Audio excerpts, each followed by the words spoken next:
warahmatullahi wabarakatuh. Halo. Perkenalkan, nama saya Trinugini dengan NIM F1D221048. Dengan saya Diva Larissa dengan NIM F1D22104. Di sini kami akan menjelaskan tentang seputar petrologi mulai dari batuan hingga satu tektonik dan kegunaan dari batuan tersebut. Indri.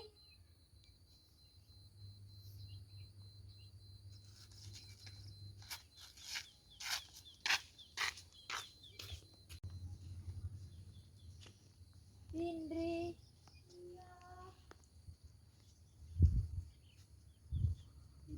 Diva mau kemana? Mau jalan-jalan, kan kita kemarin udah janji mau jalan-jalan. Keliling-keliling sini lah. Yuk.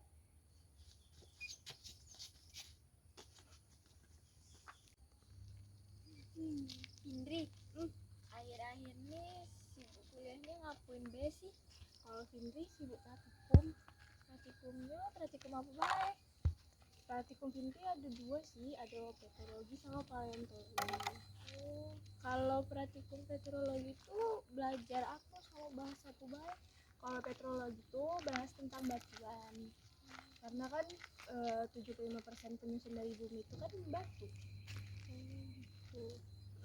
Terus kayak mana sih belajar petrologi itu? Misalnya apa be, apa ciri-ciri, apa jenis-jenis batuannya gitu ada. Kalau jenis batuannya itu ada tiga. Ada batuan sedimen, batuan beku, sama batuan metamorf. Gitu. Terus kayak pembentukan batuan tuh Ada yang hasil dari endapan, transportasi, terus juga ada dari tekanan, suhu, banyak pokoknya.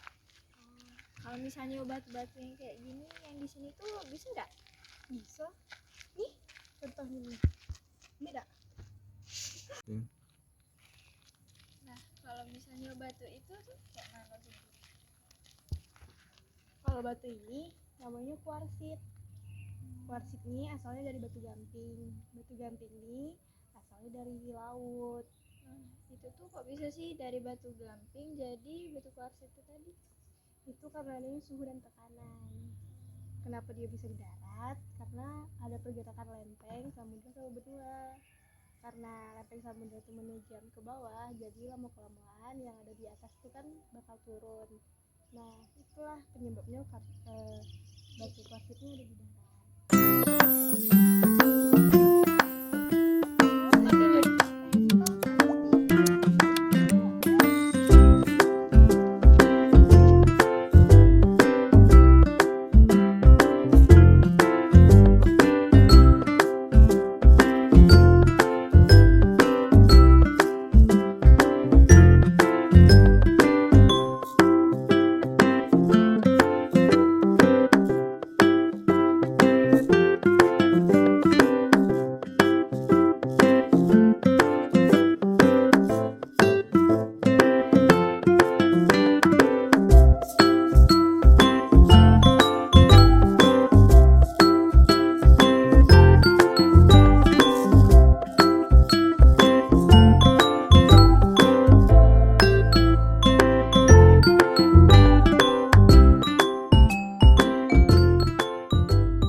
Iya Fitri.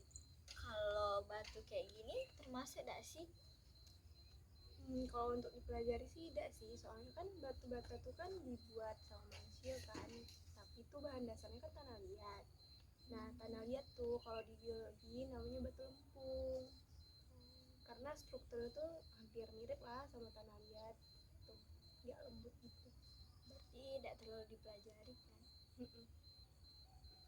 Oh iya Fitri, kegunaan batuan tuh ada gak sih?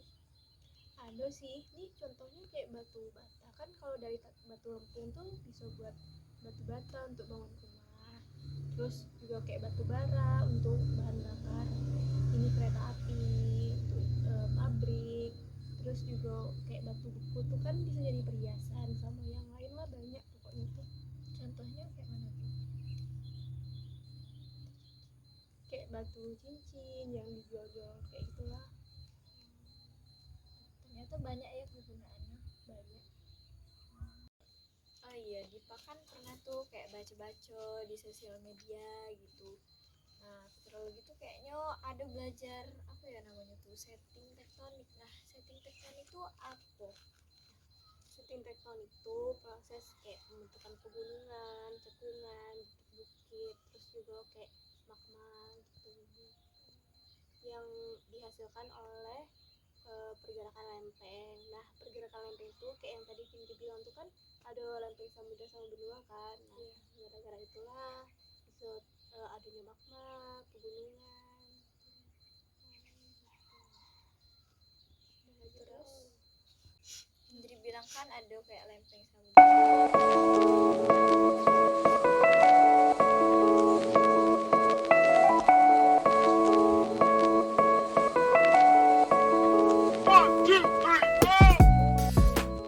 Berdekatan.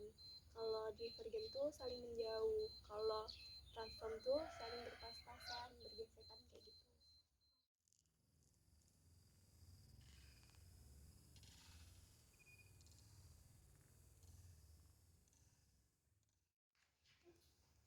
Ini Pak yang mungkin dipelajari selama praktikum teknologi.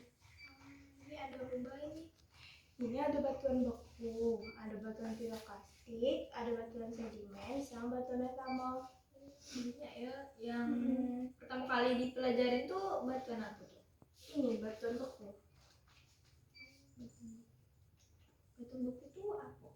Batuan beku tuh batuan yang berasal dari pendinginan magma. Jadi dia membeku menjadi batu. Terus ini tuh ada batuan beku ekstrusi sama intrusi. Itu apa sih bedanya? Kalau ekstrusi itu di luar, kalau intrusi itu di dalam. Sedikit dulu. Nah, di batuan beku ini ada evolusi magma. Evolusi magma tuh kayak mana tuh? Evolusi magma tuh proses pembentukan magma. Nah, itu prosesnya tuh ada si anateksis, sintesis, sama hibridasi. Nah, anateksis itu pembentukan magma dari peluburan batuan. Terus yang sintesis tuh dia pembentukan magma baru karena proses asimilasi. Jadi dia kayak kan itu naik ke atas tuh. Naik ke atas tuh dia mencari titik yang lemah. Jadi dia setelah udah dapat titik yang lemah, terus dia ini hibridasi, pencampuran dua magma gitu. Jadi dia Ini saling berhubungan ya ternyata.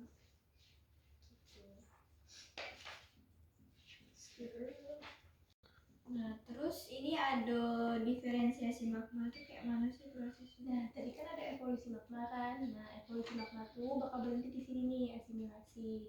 Terus dia bakal naik nih, kan, naik ke atas. Tapi ada lagi klasifikasinya. Kalau magmanya bersifat ringan, dia bakal tinggal nih di bawah. Kalau salah, Cok. Salah. Nah, ini ada diferensiasi magma itu kayak mana tuh prosesnya? Kan tadi ada evolusi magma tuh. Nah, evolusi magma tuh berhenti di sini nih, di asimilasi. Nah, nanti dari sini tuh dia bakal naik nih. Untuk naik tuh ada klasifikasinya. Kalau magmanya bersifat berat, dia bakal turun nih, gak ikut ke atas. Kalau ringan, dia ikut ke atas nih, jadi kristal rising. Nah, terus naik. Jadi udah melebur naik ke atas. Nah, di sini ada nih batuan beku tuh dibagi menjadi dua lagi, ada vulkanik sama plutonik. Itu apa bedanya? Kalau batuan beku vulkanik ini dia tuh terbentuk di atas permukaan bumi. Nah, jadi magma tuh kan keluar tuh. Jadi terbentuknya tuh pas magma itu udah keluar gitu. Jadi kalau batuan beku plutonik tuh dia tuh di dalam, jadi keluar itu berkala tuh. Gitu. Nah, ini Derbowen tuh apa nih? Derbowen ini isinya tuh ada mineral-mineral. Kan kalau di selanjutnya tuh olivin, piroxen, hormon, biotit. Terus yang di continuous series itu ada nefrit, ditoldit, anhydrit, andesin, oligoka sama albit. Itu untuk kita tuh biar tahu gitu. Nah, kayak kayak deskripsi batuan, dia tahu kayak di batuannya ada mineral apa sih gitu. Kayak gitu kan karena ada mineral itu jadi tuh kayak kita tahu kalau ini tuh batuannya namanya ini. Terus ini tuh kayak sifat-sifat gitu. Kayak ultra basah, intermediate sama asam. Nih, semakin asam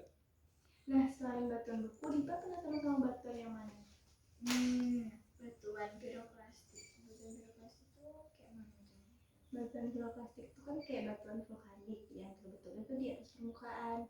Jadi batuan piroklastik tuh nggak langsung dari magma, jadi dia tuh kayak dari kayak abu vulkanik, kayak dari hasil letusan gunung tuh, kayak dia tuh kayak mekanismenya tuh ada kayak jatuhan, aliran, sama hembusan. Batuan piroklastik ini ada nggak sih kayak kegunaannya dalam kehidupan sehari-hari gitu? Kalau kegunaannya sih ada sih. Nih batuan piroklastik tuh bahan baku untuk buat semen. Kayak contohnya itu di semen Padang tuh kan, itu bahan bakunya dari batuan piroklastik. Terus tuh untuk pupuk kayak abu vulkanik itu kan subur untuk tanaman. Dan juga untuk industri pabrik kayak gitu. Ternyata banyak ya.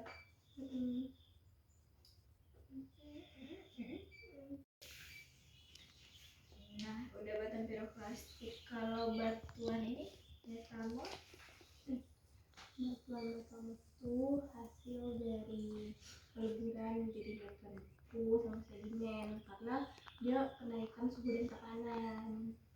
jadi batuan metamor tuh sebelumnya tuh pernah jadi kayak batuan beku, batuan sedimen gitu.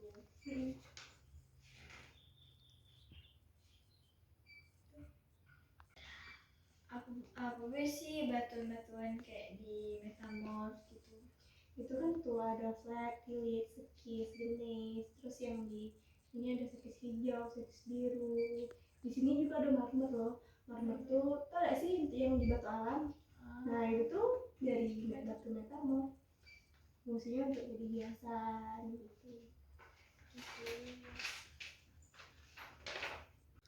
Nah, yang terakhir nih ada batuan sedimen. Nah, batuan sedimen tuh Batuan sedimen itu batuan yang terendapkan gitu. Dia tuh mengalami transportasi kan dari batuan beku tadi tidak. Nah, dia tuh mengalami transportasi kayak berpindah itu. Jadi dia mengendap, terlitifikasi, terus lapuk. Nah, jadilah batuan sedimen. Nah, ini kayaknya dibagi lagi nih, ada sedimen plastik sama non plastik. Itu apa bedanya? Kalau sedimen plastik tuh terbentuk akibat pengendapan kembali itu kayak secara alami. Kalau di non plastik tuh dia tuh karena reaksi kimia atau kegiatan organisme itu bisa berupa hewan atau tumbuhan. Oke, udah. Itu aku nanya apa lagi? Nah, batuan sedimen karbonat tuh kayak mana tuh?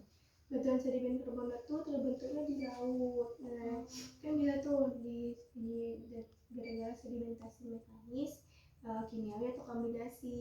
Nah, di sini karbonat tuh bisa jadi dia tuh dari kayak cangkang kerang, kayak alga, terus bisa jadi plankton. Nah, jadi kalau dia tuh batuan karbonat kan ciri-cirinya tuh kalau kita kasih HCl itu kayak ada busa-busanya gitu.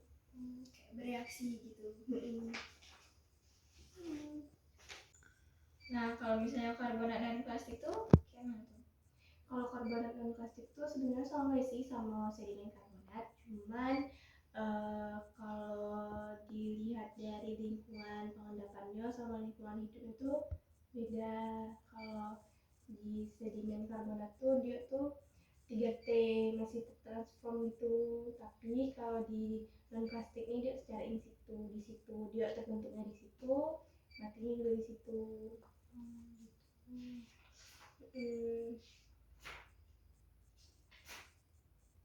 Nah, batuan sedimen karbonat dan plastik ini batuannya masih mengandung karbonat gitu tidak sih?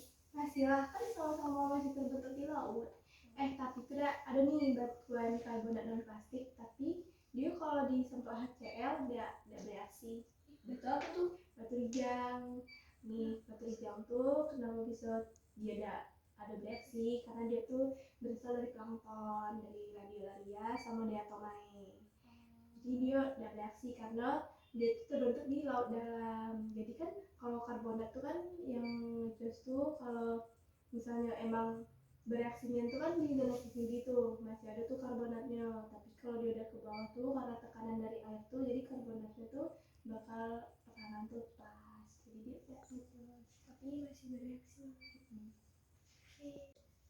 Nah, karbonat tuh kenapa sih bisa bereaksi gitu? Nah kan dia kan terbentuknya di laut tuh, kan air laut tuh asin kan, jadi pengaruhnya karena itu. Terus ada sinar matahari juga yang ngebantu dia jadi berubah jadi CaCO3 tadi. Jadi makanya dia bereaksi. Nah jadi Diva tahu kan apa yang Vina pelajari dari praktikum-praktikumnya gitu, karena berhubungan dengan alam. Tahu kan kalau batuan tuh penyusunnya kayak hampir seluruhnya gitu kan. Terima kasih. Baiklah, sekian dari kami. Lebih dan kurang kami mohon maaf. Kami akhiri dengan Assalamualaikum warahmatullahi wabarakatuh. Kemarin udah janji mau jalan-jalan. Yuk kita pergi yuk keliling kampung. Oh iya, kalau itu selain batuan itu ada gak sih bahas tentang yang lain gitu? Nggak tahu kenapa.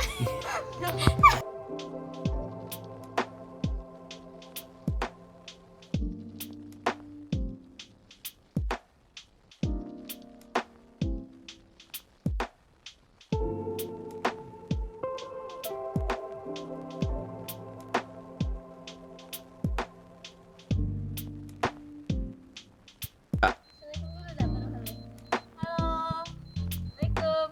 Saya Fitri, saya Diva. Dan saya perkenalkan di saya 14.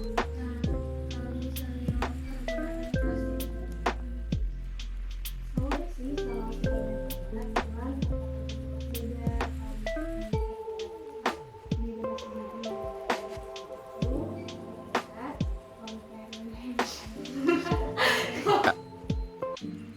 Hai. Assalamualaikum dulu. Assalamualaikum warahmatullahi wabarakatuh. Halo. Perkenalkan, nama saya Fitri dengan NIM F1D221048. Dengan saya Diva Larissa, NIM F1D221044.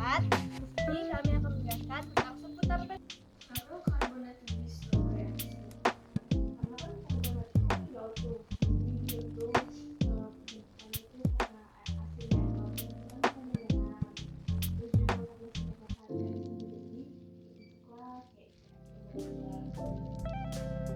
CaCO3 ya. CaCO3 ya.